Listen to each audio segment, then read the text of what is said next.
Subscribe to my YouTube channel. A lot of rappers have distanced themselves from Diddy in recent years, but there's one artist who's been calling him out since day one, and never once backed down. Eminem has been throwing shots at Diddy all the way back to the 1990s, long before it was popular or safe to do so. From the very beginning of his career, Eminem made it clear he wasn't afraid of anyone in the industry, no matter how powerful they were. On early tracks like Just Don't Give a F and I'm Shady, Eminem slipped in lines that many fans later realized were subtle jabs at Bad Boy Records and Diddy himself. At the time, Eminem was still an underground rapper trying to break into the mainstream, while Diddy was already a dominant force, both as an artist and as the head of Bad Boy Records, which practically ran the East Coast rap scene. Back then, nobody wanted problems with Diddy. His label controlled radio, clubs, and major artists. But Eminem didn't care. Once the Slim Shady LP dropped in 1999 and the Marshall Mathers LP followed in 2000, Eminem became one of the biggest rappers in the world almost overnight. With that rise, his disses became louder, more direct, and impossible to ignore.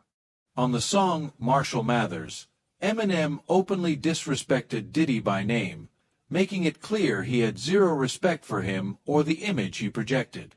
At the time, Diddy was publicly dating Jennifer Lopez, and Eminem escalated things even further on I'm Back, delivering one of the most shocking verses of his career.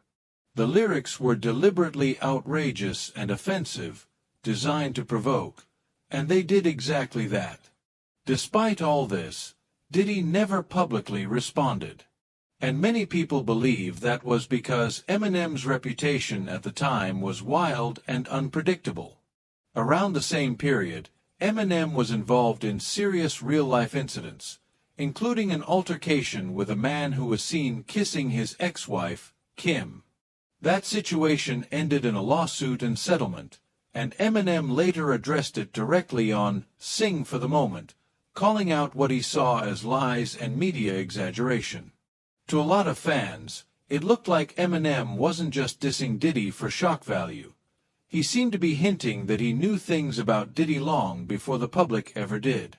Lines from songs like I'm Shady later took on new meaning after stories began circulating about Diddy's private parties and behind-the-scenes behavior. What once sounded like random Slim Shady chaos started to feel oddly specific in hindsight. As Eminem's career continued to skyrocket, Diddy's grip on the culture slowly weakened. Around this time, artists like Jadakiss and the Lox publicly fell out with Bad Boy Records, accusing Diddy of shady contracts and financial exploitation. Eminem sided with them, jumping on Welcome to D-Block in 2004 and delivering a line that made it clear Diddy wasn't welcome in certain parts of New York. Interestingly, despite all the tension, Eminem and Diddy ended up on the same track in 2005 for a posthumous Biggie project. Many fans were shocked, but Eminem had always been vocal about his respect for Biggie as an artist. Even on that track, though, Eminem slipped in lines that many listeners interpreted as subliminal shots at people who had profited off Biggie's legacy. Over the years, the shots never really stopped. Eminem continued to sneak Diddy references into his music, including a remix of Hello Good Morning, and later on Here Comes the Weekend with Pink, where he mocked Diddy's flashy image and business persona. Things escalated again during Eminem's beef with Machine Gun Kelly. At the time, MGK was signed to Bad Boy Records, which indirectly pulled Diddy into the conflict. After MGK dropped Rap Devil, Eminem responded with Kill Shot, where he took a sharp jab at Diddy while technically playing it off as a joke. Behind the scenes, though, it was rumored that Diddy was furious about being mentioned at all. Eminem kept pushing. On Godzilla, he referenced Diddy's reality show Making the Band, alluding to stories about how artists were allegedly treated behind the scenes, including the infamous cheesecake incident that became industry legend. Then came 2024, and everything changed. As lawsuits, investigations, and shocking allegations began to pile up around Diddy, Eminem released The Death of Slim Shady, an album that many fans believe was his most aggressive and unapologetic work in years. On multiple tracks, Eminem directly called out Diddy for alleged abuse, industry manipulation, and even insinuated involvement in the deaths of iconic rappers like Biggie and Tupac. Lines from songs like Fuel, Antichrist, and Bad One left nothing to interpretation. Eminem wasn't being subtle anymore. He mocked Diddy's power, questioned his legacy, and suggested that karma had finally caught up with him. He even referenced other figures connected to Diddy's legal troubles, tying together decades of rumors and accusations.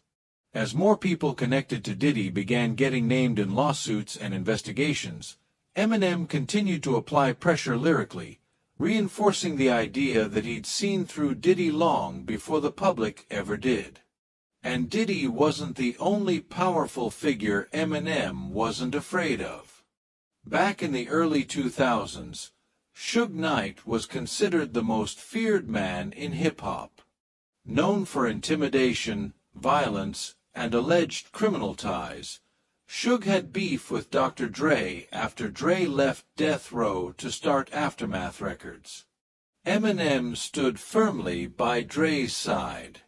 When Suge showed up to the set of 50 Cent's Into Club video with a group of affiliates, chaos broke out, but Eminem didn't run.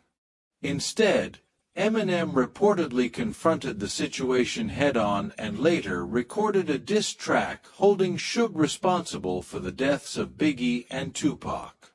Though the track was never officially released, it leaked years later and reminded fans that Eminem has never been scared to challenge the most dangerous figures in the industry. Looking back now, one thing is clear: Eminem has been consistent. Whether it was Diddy, Suge Knight, or anyone else, he never backed down, never softened his stance, and never waited for public opinion to catch up. He said what he said decades ago. And now, the world is finally listening. If you want this even longer, more dramatic, or formatted exactly like a YouTube voiceover script, just say the word fire.